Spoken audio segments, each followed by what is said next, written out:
Pokemon Day is in less than a week, and with it, more Pokemon Legends ZA reveals, hopefully. Pokemon Company, look at me in the eyes. If you do not give me Mega Flygon, I will riot.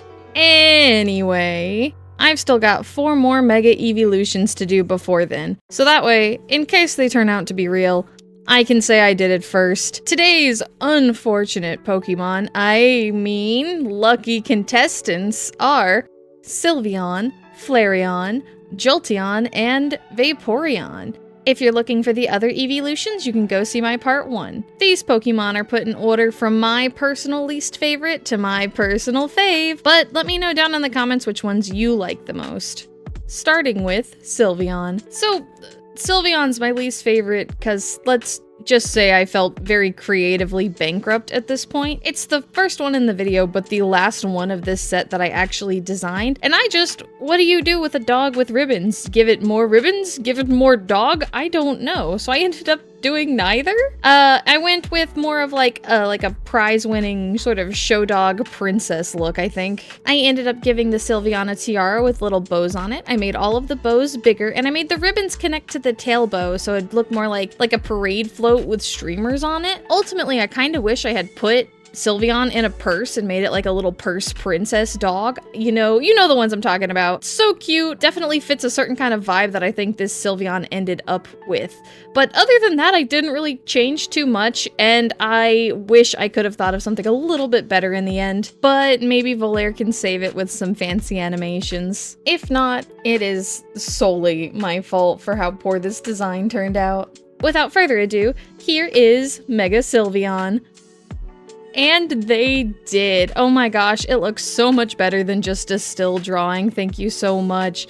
Giving the ribbons and the head life, just, yes. Animations really do save the art, people. I don't really have much more to say on this one, so I guess we'll get into the next one, and that is Flareon. For the rest of these drawings, I actually left in some of the sketching parts. I normally cut these out so you guys don't have to see the designs, especially if they don't work, but I wanted to leave them in this time because I needed you to know, I need you to understand. I was trying to go for like a Sphinx lion look, and I just couldn't get there. So in the end, I gave the Flareon fancy little booties that are made of coal and magma, and they have these really cool cracks in them. I gave it a lot more hair so it looks like Flareon itself is on fire. I struggled a lot because lots of my sketches, I couldn't find that sweet spot between looking like a Mega Flareon and not looking like Arcanine or Ninetales, depending on which way I took the designs. But ultimately, I am actually pretty happy with where we ended up. It kind of looks like that one Neopet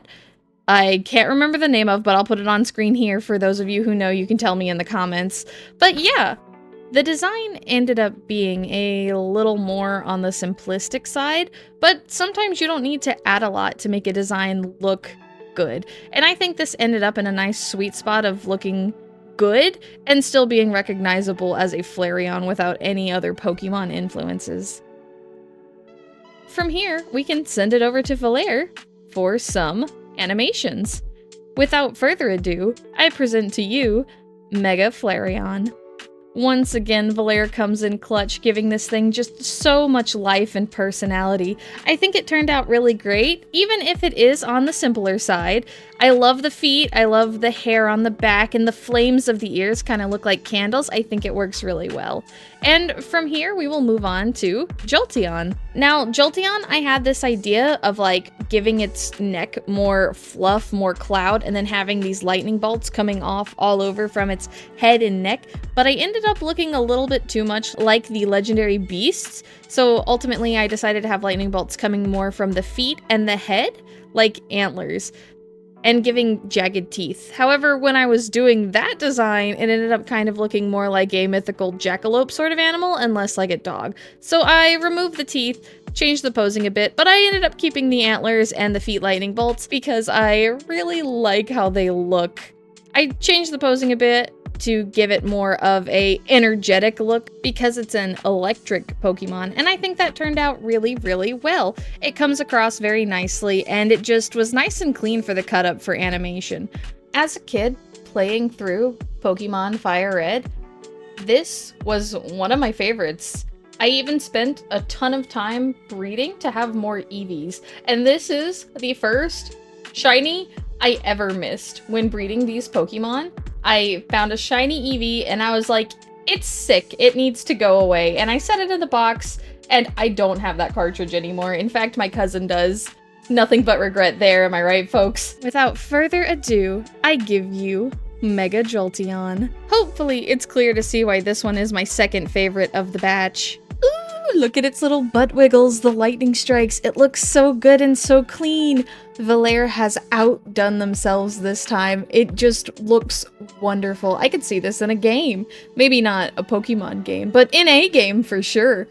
Anyways, Game Freak, Nintendo, Pokemon Company, whoever I have to beg, please, please make Mega Jolteon a thing at some point. And last, but certainly not least, is Vaporeon. Vaporeon, I had such a, clear idea of what I wanted to do. I wanted to take Vaporeon, and I wanted to shove it several thousand meters under the water into the darkness so it could be more like a creepy, I'm going to pull you under and you're never gonna see the light of day again kind of Pokemon. I ended up giving it more of an ocean floor kind of vibe instead of a river vibe that Vaporeon naturally has. And normally, I try to emphasize or add another color to these because Mega Evolutions are just more colorful by nature.